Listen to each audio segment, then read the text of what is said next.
जम्मू कश्मीर के उधमपुर जिले में भारतीय सेना द्वारा कई इलाकों में सर्च ऑपरेशन जारी है।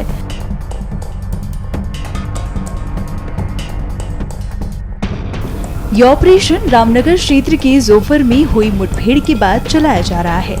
मुठभेड़ के बाद से इलाके में सुरक्षा बढ़ा दी गई है और स्थानीय लोगों से सहयोग की अपील की गई है। सुरक्षा बलों को इस इलाके में आतंकियों के छिपे होने की सूचना मिली थी, जिसके बाद पूरे क्षेत्र में सघन तलाशी ली जा रही है।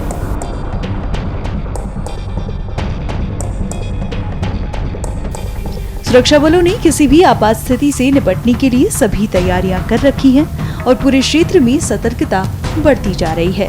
ये ऑपरेशन उधमपुर जिले में सुरक्षा की स्थिति को लेकर बेहद महत्वपूर्ण है और भारतीय सेना पूरी मुस्तैदी से कार्रवाई कर रही है।